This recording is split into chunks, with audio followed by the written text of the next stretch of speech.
asyhadu anna Muhammadan abduhu wa rasuluhu la nabiyya ba'dah. Rabbi ishrah li sadri wa yassir li amri wahlul 'uqdatam min lisani yafqahu qawli.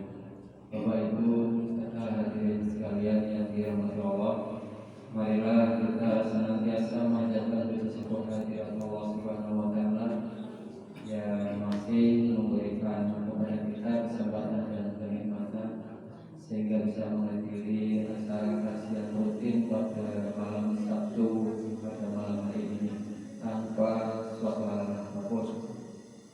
Salawat dan salam semoga tetap tercurah kepada junjungan besar Muhammad sallallahu alaihi wasallam kepada pengikutnya, dan kita semua berharap mudah-mudahan bisa mendapatkan syafaat beliau kelak di hari akhir nanti.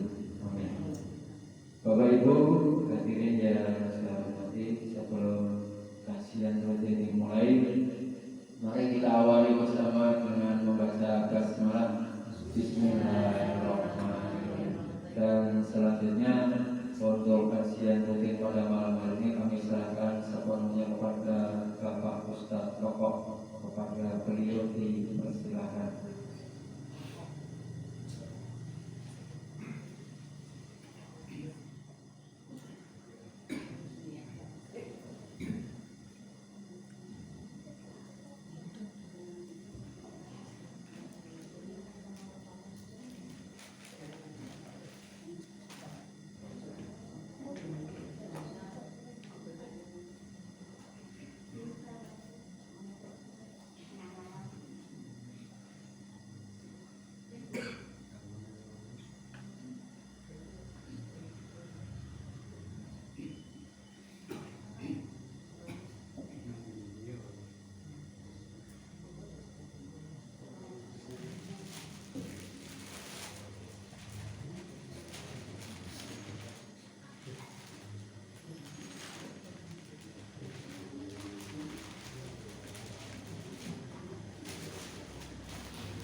Assalamualaikum warahmatullahi wabarakatuh.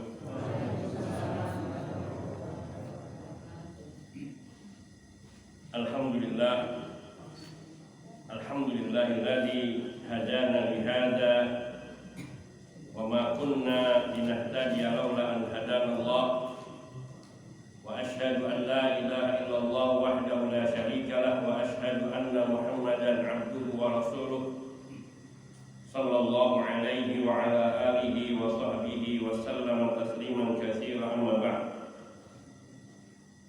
Bapak-bapak, ibu-ibu, saudara dan saudari yang semoga senantiasa dirahmati Allah Subhanahu wa taala.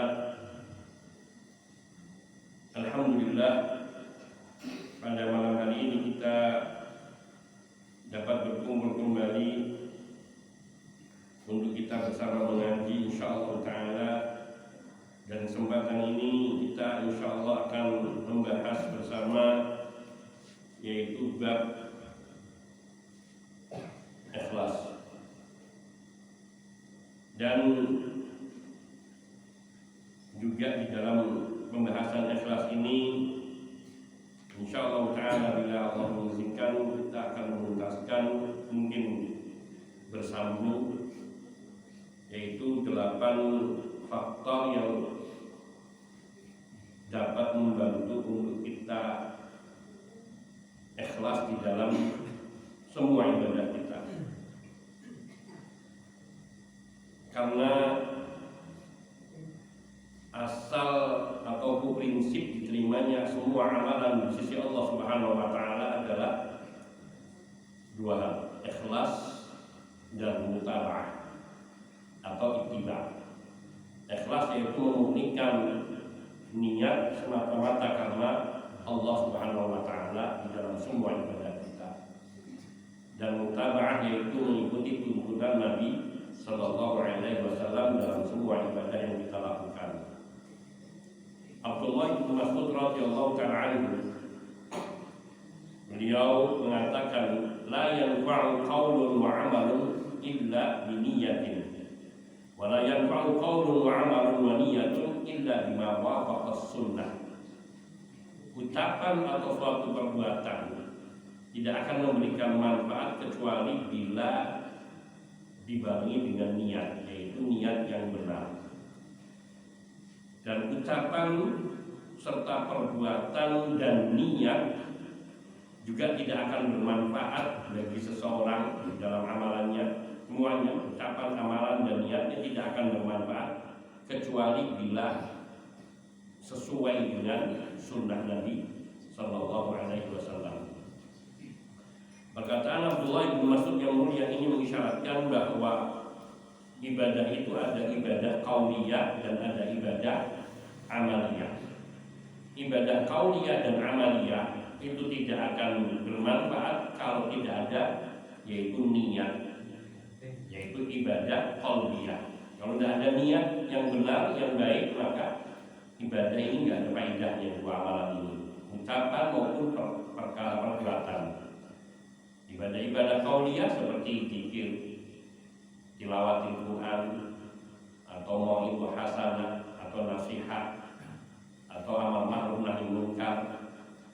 Ini semua ibadah qauliyah, dan itu juga masuk di dalam ibadah-ibadah fi'liyah seperti di dalam sholat. Kita juga melakukan ibadah fi'liyah atau amaliyah, juga ibadah qauliyah. Karena kita sholat nggak bisa diam, harus mengucapkan sesuatu dari mulai takbir sampai dengan bacaan-bacaan di dalam sholat sampai dengan salam. Nah, fi'liyahnya adalah gerakan-gerakan kita di dalam sholat, itu semua adalah fi'liyah. Maka sholat itu meliputi tiga ibadah ini: qauliyah, fi'liyah, dan niyah, qalbiyah.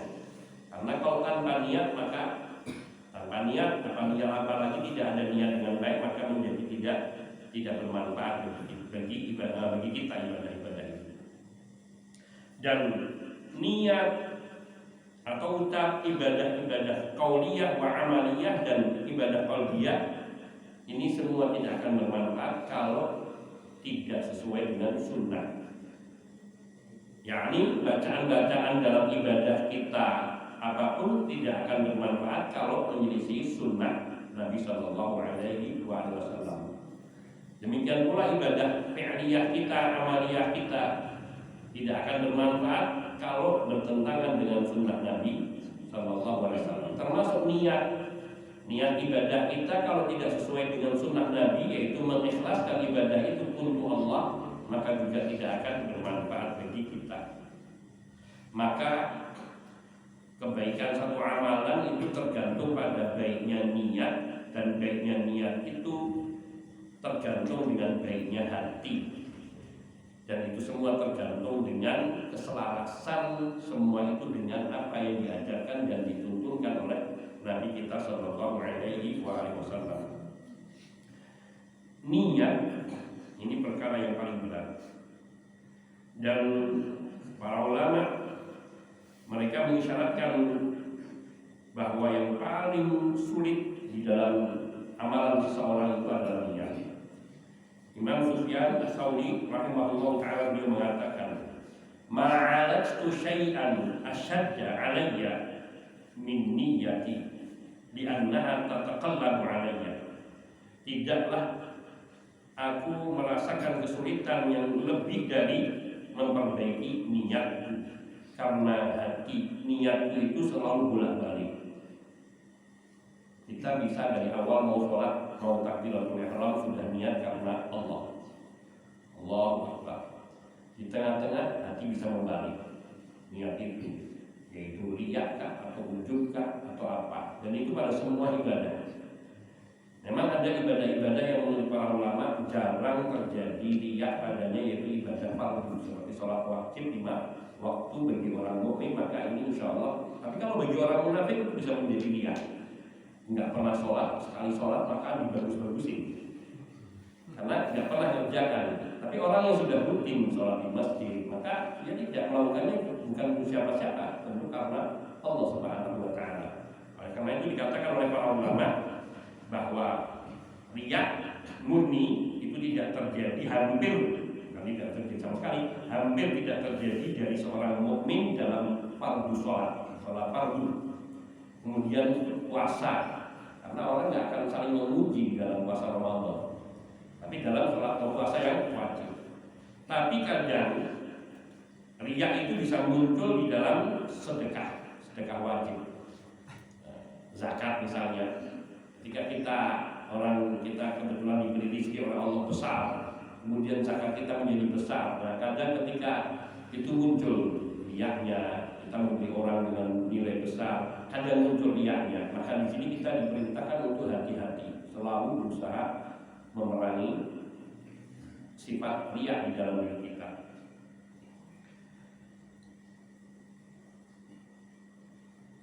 Karena amalan harus didasari dengan niat yang ikhlas, dan sesungguhnya suatu amalan tidak akan bermanfaat kalau tidak dibarengi dengan niat ikhlas hanya mengharapkan wajah Allah Subhanahu wa taala. Allah Tabaraka wa taala adalah zat yang maha kaya, maha terpuji, dan Allah tidak menerima amalan-amalan dari hambanya kecuali yang ikhlas. Abu Umamah Al-Bahili, seorang sahabat Nabi yang mulia radhiyallahu ta'ala, beliau berkata, ada seseorang datang kepada Nabi sallallahu alaihi wasallam. Lalu orang ini datang bertanya kepada Nabi, ya Rasulullah, ara'aita rajulan ghaza yaltamisul ajra wa dzikra ma'alahu? Faqala Rasulullah sallallahu alaihi wasallam, la syai'a lah. Fa'adaha alaihi thalatha marratin wa Rasulullah sallallahu alaihi wasallam yaqulu lahu la syai'a lah. Sahabat ini bertanya, wahai Rasulullah, bagaimana menurut engkau seseorang lelaki ia berperang, satu mencari pahala dan juga wadzikra malahu, juga ingin disebut-sebut sebagai pemberani, pahlawan dan sebagainya. Niat ingin mencari pahala ada, tapi dia dibarengi di samping itu ada niat supaya dipuji, disanjung. Maka jawaban Nabi, la syai'alah, dia tidak dapat apa-apa. Dia tidak dapat pahala apa-apa. Lalu sahabat ini mengulang lagi kepada Nabi, ya Rasulullah, sampai 3 kali. Bagaimana menurut engkau seseorang yang ia berperang dan ia mencari pahala, dan juga dia cari yaitu supaya disebut namanya, apakah dia dapat pahala? Kata Nabi, la syai'alah, dia tidak dapat pahala. Kemudian Nabi sallallahu alaihi wasallam bersabda, innallaha la yaqbalu minal amali illa ma kana lahu khalisan wabtagha bihi wajh Allah. Sungguhnya Allah Subhanahu wa taala tidak akan menerima amalan kecuali bila amalan itu ikhlas semata-mata hanya mengharapkan ridha dan wajah Allah Azza wa Jalla. Hadis ini diriwayatkan oleh Abu Dawud dan Imam An-Nasai. Ini mengisyaratkan betapa kita kadang merasa sudah banyak berbuat kebaikan, namun kadang-kadang kita tidak sadar bahwa amalan itu kita gugurkan dengan adanya niat-niat lain selain untuk Allah Azza wa Jalla. Dan Allah Tabaraka wa Ta'ala berfirman di dalam sebuah hadis qudsi yang diriwayatkan oleh Imam Muslim, ana adna syuraka 'ani syirki. Aku, kata Allah, adna syuraka, yaitu serikat sekutu yang paling tidak butuh dalam persekutuan apapun. Ana adna syuraka, aku paling tidak butuh terhadap segala bentuk persekutuan. Man 'amila 'amalan asyraka ma'i fihi ghairi taraktuhu wa syirkah, maka barang siapa yang ia beramal suatu amalan, beramal dengan suatu amalan yang ia mempersekutukan diriku dalam amalannya dengan selainku, maka aku akan biarkan dia dengan sekutunya. Maknanya Allah Subhanahu wa Ta'ala tidak akan memberikan balasan apapun terhadap amalan yang meskipun dia niatkan karena Allah, namun dicampuri dengan niat untuk selain Allah Azza wa Jalla. Maka di dalam Islam ini yang paling wajib adalah keikhlasan. Di samping kita juga dituntut untuk banyak beramal. Hakikatnya di dalam Islam ini tidak dinilai dari banyaknya amalan semata. Banyaknya amalan dituntut, kita diperintahkan untuk banyak mentaati Allah Azza wa Jalla. Akan tetapi ada kewajiban lain, yaitu sihhatul ikhlas lillah, agar kita membenarkan keikhlasan kita hanya kepada Allah semata. Wa kasratil amal, dan juga memperbanyak amalan, tidak hanya sekedar memperbanyak. Wa kasratil amal al-muwafiq li sunnatil Mustafa sallallahu alaihi wasallam, yaitu memperbanyak amalan yang sesuai dengan sunnah Nabi al-Mustafa sallallahu alaihi wasallam.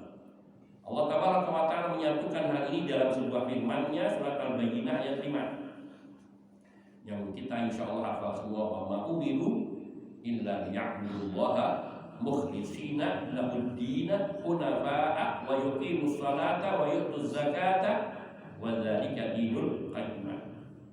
Dan tidaklah mereka, yaitu manusia, diperintahkan, manusia dan jin, tidaklah mereka diperintahkan kecuali agar hanya menyembah kepada Allah dengan memurnikan penyembahannya, ibadah, memurnikan agamanya itu dalam beribadah kepada Allah saja. Hunafa, hatinya lurus condong kepada tauhid, berpaling dari syirik. Wa yuqimus salata wa yu'tuz zakata. Mereka selalu menegakkan salat dan menunaikan zakat. Jadi di sini perintah Allah adalah beribadah kepada Allah dengan mentauhidkan Allah Subhanahu wa taala dalam ibadahnya. Kemudian dalam kondisi hatinya lurus, berpaling kepada tauhid, menuju condong kepada tauhid, berpaling dari syirik. Itu makna hunafa. Condong kepada tauhid, berpaling dari syirik. Itu makna hanif. Wa yuqimus shalah, yang ketiga yaitu menegakkan salat. Karena salat itu fardu. Wa yu'tuz zakat, dan juga menunaikan zakat yang fardu. Wa dzalika dinul qayyimah. Yang demikian itu adalah agama yang lurus. Maka di dalam ayat ini ikhlas dibarengi dengan menegakkan salat dan menunaikan zakat. Jadi sholat dan menunaikan zakat pun harus dilakukan dengan ikhlas karena Allah Subhanahu wa taala semata. Banyak kalimat tentang keikhlasan ini, namun saya ingin menitik beratkan pada tema yang saya sampaikan kepada Mas Anan, yaitu bahwa ikhlas itu memiliki keutamaan yang besar, karena orang yang semakin kuat keikhlasannya di dalam ibadah hanya kepada Allah semata di dalam semua amalannya, akan mengangkat pelakunya kepada derajat yang paling tinggi. Abu Bakar bin Iyash rahimahullah ta'ala, dia mengatakan, radhiyallahu ta'ala, dia mengatakan, masa baqana Abu Bakrin bi katsiri sholatin wa siyamin walakinnahu iman wa waqara fi qalbi wan nus li khalqi li qalbi. Tidaklah Abu Bakar yang As-Siddiq radhiyallahu ta'ala mengalahkan kita semuanya dengan banyaknya sholat atau dengan banyaknya puasa. Akan tetapi beliau dapat mengungguli kita semua karena keimanan yang bersemayam di dalam hati dan ketulusannya di dalam beribadah kepada Allah Subhanahu wa taala. Abdullah bin Mubarak rahimahullah taala, dia mengatakan, rubba amalin saghirin tu'dimuhu an-niyah wa rubba amalin kabirin tusaghiruhu an-niyah. Banyak amalan itu hakikatnya kecil, tapi dia tu'dimuhu an-niyah, diagungkan, dibesarkan nilainya, pahalanya karena niat. Dan sebaliknya, betapa rubba amalin kabirin, betapa banyak amalan-amalan yang besar, tusaghiruhu an-niyah, namun ia menjadi nilainya kecil karena salah niat. Satu contoh yang dari contoh yang masyhur yang kita sudah kenal, Pernah dengar seorang wanita pelacur yang masuk surga karena memberi minum seekor anjing? Ini hadis masyhur. Betapa coba amalannya kecil, memberi minum kepada seekor anjing yang sekarat mau mati di tempat yang terpencil, tidak ada orang. Dia mau mengharapkan pujian kepada siapa? Tentu tidak akan pula mengharapkan pujian kepada anjing, karena anjing tidak bisa memuji manusia. Tetapi dia melakukan itu tulus karena Allah Subhanahu wa Ta'ala. Dia rela turun ke sumur, mengambil air dengan sepatunya sebagai tempatnya untuk diberikan kepada anjing yang sekarat itu. Dan Allah berterima kasih kepada wanita ini sehingga Allah ampuni dosa-dosanya, dia bertaubat dan beramal soleh dengan sebab amalan ini. Allah. Amalannya kecil, remeh, tetapi Allah agungkan, Allah besarkan balasannya dengan sebab niat dengan ikhlas tulus tanpa ada keinginan sesuatu dari selain mengharapkan ridha Allah Subhanahu wa Ta'ala. Dan juga banyak riwayat-riwayat yang menyebutkan tentang hal ini. Seperti di antara orang yang ikhlas bersedekah, apa fadilahnya? Di antaranya dia akan dijanjikan mendapatkan naungan pada hari tidak ada naungan kecuali naungan dari Allah Subhanahu wa Ta'ala. Sab'atul yudhilluhumullahu fi dhillihi yawma la dhilla illa dhilluh. Ada 7 golongan yang akan dinaungi oleh Allah pada hari kiamat nanti, pada hari tidak ada naungan kecuali naungan dari Allah, yaitu pada saat matahari hanya 1 mil di atas kepala manusia. Dan hanya ada 7 golongan. Salah satunya rajulun tasaddaqa bi shadaqatin fa akhfaha hatta la ta'lama shimaluhu ma tunfiqu yaminuhu. Seseorang yang ia berinfak tidak seberapa infaknya, sedekah. Tasaddaqa bi shadaqatin, dia berinfak dengan satu sedekah, tidak seberapa nilai sedekahnya. Tapi apa yang dilakukan? Akhfa, dia sembunyikan akhfaha. Dia sembunyikan sedekahnya, dia tidak pamerkan kepada siapapun. Sampai-sampai Nabi mengibaratkan tangan kirinya saja tidak tahu sedekah tangan kanannya.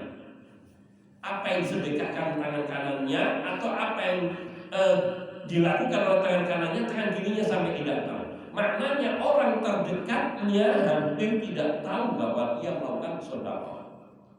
Kalau belum tahu sedekah, tidak tahu jumlah sedekahnya berapa. Dengan sebab itu dia termasuk orang-orang yang mendapatkan naungan di yaumul qiyamah. Maka kita harus selalu berjuang untuk memperbaiki niat kita. Kemudian saya akan masuk kepada materi, yaitu faktor-faktor penting yang dapat mendorong kita untuk bisa ikhlas. Yang pertama, berdoa, minta kepada Allah agar Allah membuat hati kita ikhlas di dalam sebuah amalan. Karena petunjuk itu datangnya dari Allah Subhanahu wa Ta'ala dan ada dalam kuasa Allah Taala. Hati manusia itu berada di antara 2 jari dari jari-jari Allah yang Maha Rahman. Allah membolak-balikkan hati itu sesuka Allah, kaifa yasha. Maka kita harus bersandar kepada Allah, bergantung kepada Allah, memohon kepada Allah, banyak-banyak berdoa kepada Allah Subhanahu wa Ta'ala, menunjukkan betapa kita merasa butuh keikhlasan, merasa kita ingin berikhlas kepada Allah Subhanahu wa Ta'ala dalam semua ibadah kita. Maka memohon kepada Allah, keikhlasan itu selalu di semua kesempatan dan kebanyakan doa kita. Umar bin Khattab radhiyallahu ta'ala dikatakan doa beliau yang paling banyak yang beliau ucapkan adalah Allahumma ja'al 'amali kullahu shalihan waj'alhu liwajhika khalisan wa la taj'al li ahadin fihi syai'a. Ini doanya Umar bin Khattab radhiyallahu ta'ala. Allahumma ja'al 'amali kullahu shalihan, ya Allah jadikanlah seluruh amalanku adalah amalan yang saleh. Amalan saleh itu yaitu ikhlas niat karena Allah dan sesuai dengan petunjuk Nabi, itu amal saleh. Allahumma ja'al amali kullahu shalihan, ya Allah jadikanlah seluruh amalanku saleh. Waj'alhu liwajhika khalisan, dan jadikanlah amalanku itu semata-mata hanya mengharapkan ridha wajahmu, yakni ikhlas. Wala taj'al li ahadin fi syai'an, dan ya Allah janganlah engkau jadikan amalanku tercampuri untuk niat kepada seseorang sedikit pun. Minta supaya amalan kita benar-benar diikhlaskan karena Allah. Maka ini yang harus kita hafalkan doa ini. Allahumma ja'al amali kullahu salihan waj'alhu liwajhika khalisan wa la taj'al li ahadin fihi syai'an. Ini yang pertama, doa. Dengan banyak berdoa dan husnudzon kepada Allah dengan penuh keyakinan bahwa Allah Subhanahu wa taala mendengar doa kita dan mau mengabulkan doa kita, maka samping doa itu akan mendorong kita untuk berusaha selalu ikhlas dalam semua amalan kita. Yang kedua, ikhfaul amal, yaitu berusaha semampu kita untuk menyembunyikan amalan kita. Setiap kali kita menyembunyikan amalan yang disyariatkan oleh Allah Subhanahu wa taala dan diperintahkan untuk disembunyikan amalan itu, karena memang Allah memerintahkan kita untuk banyak menyembunyikan amalan-amalan kita, maka semakin besar harapan untuk diterimanya amalan kita. Jadi semakin kita berusaha menyembunyikan, maka amalan-amalan yang kita lakukan dan kita sembunyikan, maka besar sekali harapan amal kita itu diterima oleh Allah dan tidak terkotori. Dan sungguh amalan yang kita lakukan tersembunyi itu akan lebih dekat kepada keikhlasan. Karena orang yang mukhlis, yaitu orang mukhlis itu orang yang ikhlas, yang jujur, dia suka menyembunyikan amal kebaikannya, seperti ia ingin semua amal buruknya tersembunyi. Kita ingin orang tidak ada yang tahu dosa kita. Kita ingin tidak ada orang yang tahu kejelekan kita.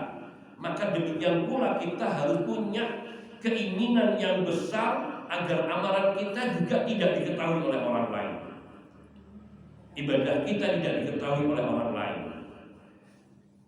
Dan sungguh para salafus saleh, mereka dulu banyak di kalangan mereka di masa hidupnya tidak diketahui amalannya besar, namun diketahuinya setelah wafatnya, yakni dari beberapa tanda-tanda yang tampak. Saya mungkin pernah bercerita Ali Zainal Abidin bin Husain bin Ali radhiyallahu ta'ala anhu rahimahullah. Ini cicit Nabi, putra dari Husain bin Ali radhiyallahu ta'ala anhu. Ali bin Husain ini, Ali Zainal Abidin, kenal dengan Zainul Abidin karena ahli ibadah. Itu di masa hidupnya suka di malam hari menggendong gandum ataupun kurma atau makanan-makanan apa, dimasukkan ke dalam karung lalu digendong lalu dibagikan kepada penduduk kotanya di malam hari di saat orang tidak melihat, diletakkan di depan rumahnya, kemudian pergi dalam keadaan tertutup sehingga orang tidak ada yang tahu. Itu dilakukan, kita nggak tahu, juga disebutkan riwayatnya berapa lama, tapi itu dilakukan sampai ketika beliau meninggal dunia. Nggak ada orang yang tahu siapa yang memberi makan setiap malam atau setiap beberapa malam sekali. Yang tahu keluarganya, dan mereka menyembunyikan. Diketahuinya yaitu setelah wafatnya beliau, baru mereka tahu sadar. Ternyata karena setelah wafatnya beliau nggak ada lagi orang yang mengantar makanan ke rumah mereka, maka mereka tahu bahwa ini adalah amalan dari Ali Zainal Abidin rahimahullah ta'ala. Ditegaskan lagi ketika dimandikan oleh seseorang yang biasa memandikan jenazah, didapati punggungnya kapal hitam. Tanya kepada keluarga ini, kenapa kok punggung beliau sampai hitam kapal? Maka keluarga mengatakan karena beliau semasa hidupnya berusaha selalu mengumpulkan, yakni membawa makanan dan menggendongnya sendiri dan keliling ke kota, tempat-tempat orang-orang miskin, fakir untuk diberi makanan. Kita bayangkan kalau sampai punggungnya itu kapalan, ini yang digendong ini ringan atau berat. Kedua, kalau sampai kapalan itu butuh berapa lama sampai kok punggung itu menjadi kapalan. Ini maknanya yang digendong itu berat, dan beliau melakukan seperti ini tidak hanya beberapa kali, tapi untuk waktu yang sangat lama. Kadang kita lihat orang kerja untuk memikul dari truk diturunkan ke tokonya, mungkin nggak sekapalan seperti itu. Karena ini digendong sampai keliling ke desa-desa ini, maka sungguh menyembunyikan amalan itu memiliki amalan yang sangat tinggi, yaitu antaranya tadi keikhlasan dalam bersedekah itu akan menyebabkan seseorang itu mendapatkan naungan pada hari tidak ada naungan kecuali naungan dari Allah Subhanahu wa taala. Bishr bin Al-Harits rahimahullah taala beliau mengatakan, la ta'mal liturkal uktumil hasanata kama taktumis sayyi'ah. Jangan kamu beramal karena kamu ingin dipuji, karena kamu ingin disebut-sebut namamu. Sembunyikan kebaikanmu seperti engkau menyembunyikan dosamu. Ini satu amalan yang harus kita lakukan, yang harus kita pelajari. Yang ketiga, an-nadhar ila a'mali sholihin mimman hum fawqaka. Untuk kita menumbuhkan keikhlasan di dalam diri kita, selalu melihat kepada amalan-amalan orang-orang yang soleh, yang lebih soleh dari kita, jauh yang lebih soleh dari kita. Melihat siapa yang orang-orang yang soleh lebih dari soleh daripada kita, para sahabat Nabi radhiyallahu taala, para imam, para ulama.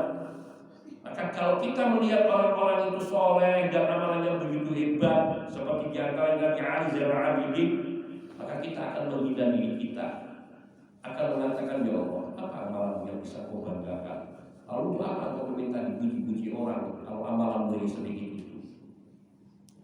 Sehingga kita tidak akan memandang amalan kita lebih baik.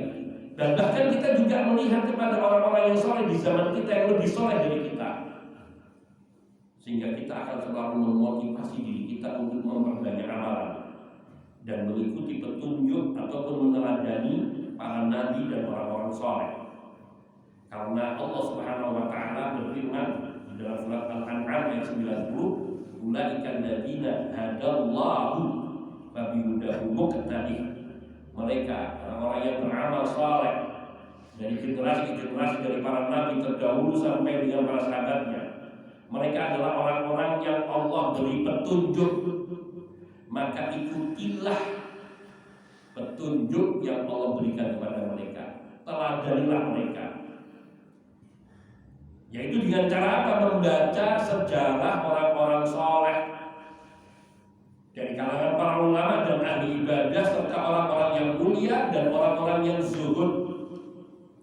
Karena dengan mengenali ibadah mereka, kita akan tahu betapa mereka berusaha menyembunyikan amalan mereka dan mengikhlaskan amalan mereka. Ini satu dari kisah tentang Ali bin Zainal Abidin, dan di sana banyak riwayat tentang diri beliau dan juga orang-orang yang seperti beliau di dalam keikhlasan. Maka kita akan tahu betapa, ya Allah, apa yang mau kita banggakan dengan amalan kita.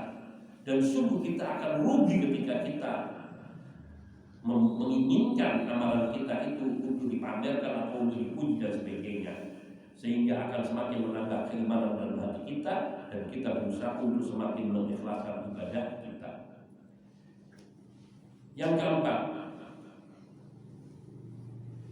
ini sambungan dari atas, ihtiqarul amal, selalu meremehkan amalan kita, merendahkan amalan kita, merasa amalan kita ini tidak seberapa. Karena bencana seorang hamba, ia ketika merasa dirinya sudah baik, ketika dia melihat dirinya, alhamdulillah saya sekarang sudah baik. Kalimat ini di satu sisi biasa, Tetapi di sisi lain ia menjadikan kita tidak mau meningkatkan amalan kita dan merasa kita ini sudah tidak perlu menambah amalan. Dan ini akan membinasakan kita. Karena orang yang memandang amalannya dengan pandangan kekaguman, maka keikhlasannya akan berkurang. Atau bahkan keikhlasan itu telah tercabut dari dirinya. Apabila keikhlasan itu telah hilang dari dirinya, maka tidak ada lagi pahala dari amal soleh yang kita lakukan. Sa'id ibn Jubair, beliau berkata rahimahullah ta'ala, dakhala rajulun al-jannata bima'siyatin wa dakhala rajulun an-nara bihasanatin. Faqila lahu wa kaifa dhalika? Qala amila rajulun ma'siyatan fama zala khaifan min iqabillahi min tilkal khati'ati falaqiya Allah fa ghafara lahu min khawfihi minhu ta'ala. Wa amila rajulun hasanatan fama zala mu'jaban biha wa laqiya Allah biha fa adkhalahu an-nar. Ini Sa'id bin Jubair rahimahullah ta'ala. Beliau mengatakan ada seseorang lelaki yang ia masuk surga karena satu dosa yang dia kerjakan, karena satu kemaksiatan yang dia lakukan. Dia masuk surga karena melakukan kemaksiatan. Mungkin kita bingung, gimana orang masuk surga karena melakukan kemaksiatan. Wa dakhala rajulun an-nara bihasanatin. Sebaliknya, yang satunya masuk neraka karena melakukan satu amal kebaikan. Timbul pertanyaan, mengapa?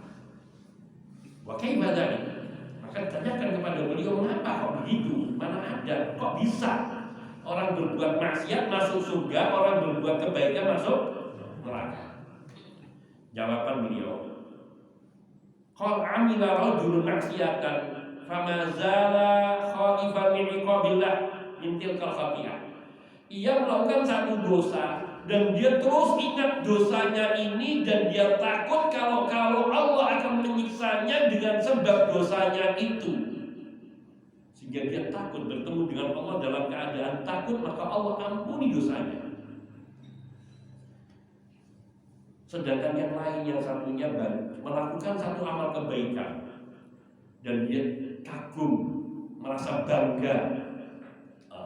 Ini dia, saya sudah bisa begini, saya sudah bisa bikin pesantren.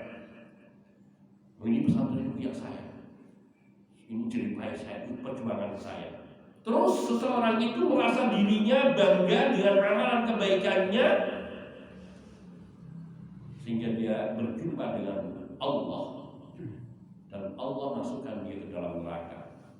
Karena amalan yang dia lakukan dibarengi dengan ujub, menghapuskan pahala dari amalan tersebut dan membuat dirinya lengah lalai dari amalan saleh. Sedangkan orang yang bermaksiat, dia terus takut, beristighfar, dia beramal, sehingga akhirnya dia berusaha memperbaiki amalannya sehingga masuk surga.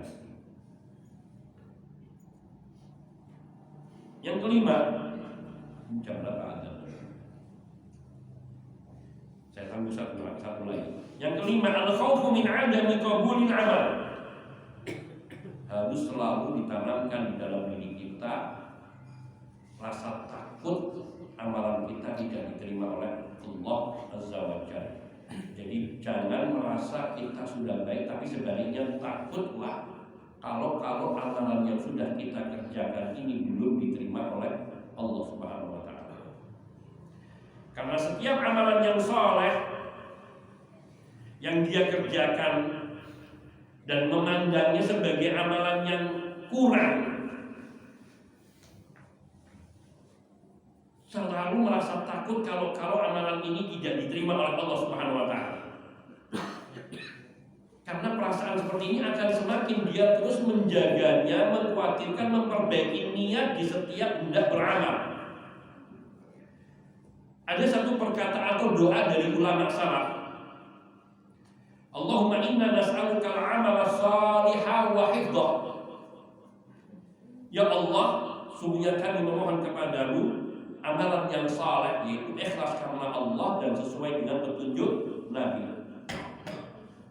Wa hifdzah, dan kami memohon kepadamu ya Allah penjagaan terhadap amalan soleh tersebut. Artinya jangan sampai amalan yang kami kerjakan ini, yang kami mohonkan keikhlasannya, kesolehannya kepada Engkau, hilang oleh sebab ujub, bangga, sombong, sehingga selalu dia merasa dalam hatinya ketakutan, kekhawatiran tidak diterima amalannya.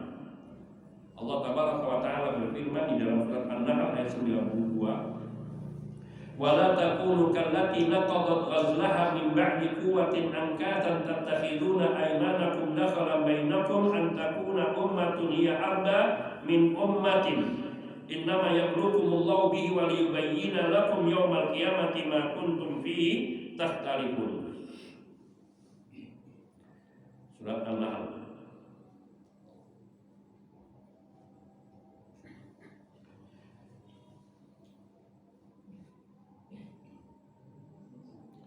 ayat 92.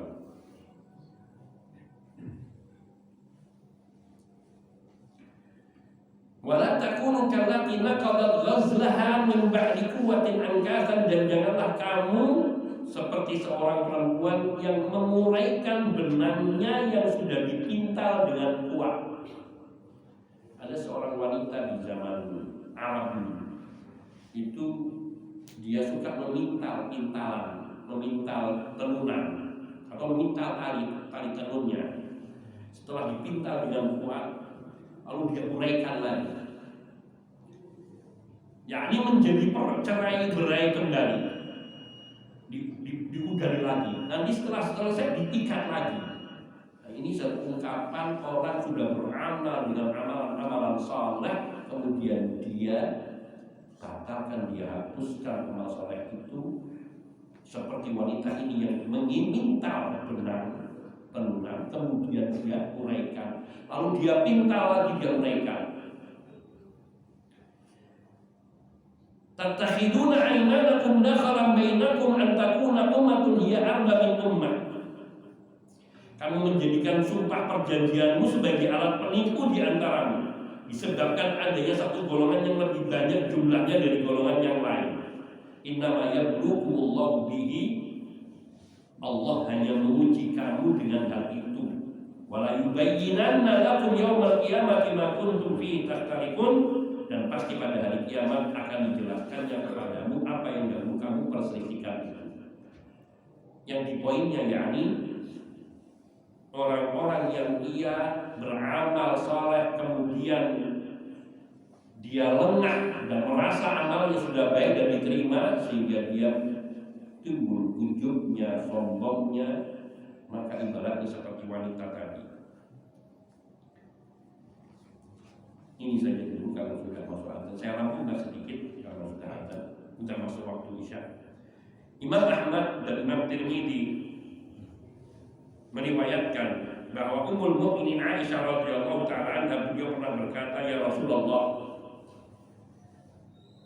kemudian beliau mengatakan firman Allah, "Walladzina yu'tuna ma atau wa qulubuhum wajilatun annahum ila rabbihim raji'un." Ini dalam surat Al-Mu'minun ayat 60. Ya Rasulullah, makna ayat ini yaitu orang-orang yang mereka memberi apa yang mereka beri.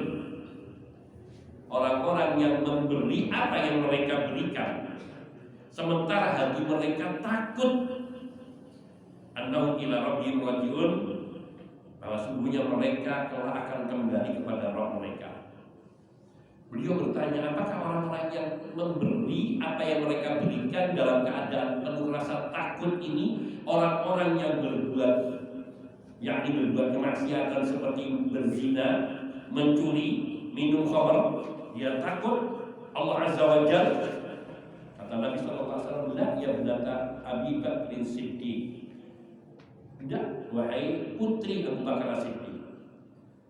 Yang dimaksudkan oleh Allah di dalam ayat tersebut Al-Mu'minun ayat 60, "Walakinnahumul ladzina yusalluna wa wa yasumuna wa yatasaddaquna wa hum khaifuna alla yutaqabbala minhum. Yaitu mereka yang senantiasa mengerjakan sholat, berpuasa, bersedekah, namun selalu perasaannya diikuti rasa takut kalau amal ibadah yang sudah dia kerjakan tidak diterima oleh Allah. Ya Allah, bandingkan dengan diri kita, dengan apa yang difirmankan oleh Allah tentang orang-orang seperti ini. Mereka selalu khawatir ibadah mereka pada ibadah kita dibandingkan dengan ibadah mereka jauh.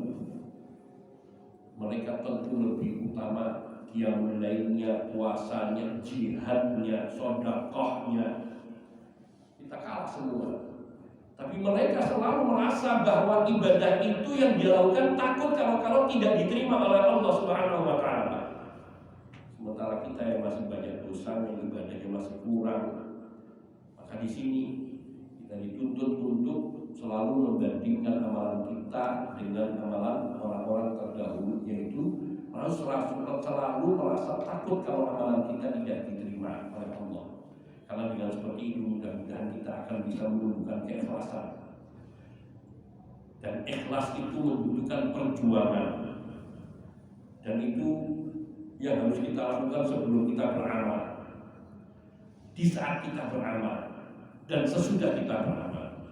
Karena kadang kita mengawali amal kita tanpa kita tata. Kadang-kadang kita menyelipkan ujub, riya, sum'ah sebagainya di dalam awal amalan kita, atau untuk tujuan-tujuan lain yang bisa membatalkan amalan kita, atau awalnya sudah kita niatkan karena Allah tapi kita terlena di tengah-tengahnya, kita beralih ingin dipuji, ingin disebut, ingin ini, atau awal dan akhir dan sesudah sampai akhirnya kita sudah selesai. Jangan merasa aman, karena kadang-kadang lidah kita dalam keadaan emosi bercerita ini akhirnya nyebut amalan-amalan yang sudah pernah kita kerjakan. La ilaha illallah. Betapa banyak amalan yang sudah kita kerjakan yang kemudian kita sia-siakan. Maka tadi bahwa kita harus selalu khawatir kalau kita terjatuh kepada perbuatan yang menyebabkan amalan kita tidak diterima oleh Allah Subhanahu wa taala. Inilah 5 perkara yang bisa saya sampaikan pada malam ini. Insyaallah sisanya di waktu mendatang biiznillah taala dengan yang keterangan yang insyaallah ada tambahan-tambahan lain. Hadza minni wa aku minkum wa sallallahu wasallam ala nabiyyina Muhammadin wa alihi wa sahbihi ajmain. Walhamdulillahirabbil alamin. Subhanakallahumma bihamdika asyhadu an la ilaha illa anta astaghfiruka wa atubu ilaik. Assalamualaikum warahmatullahi wabarakatuh.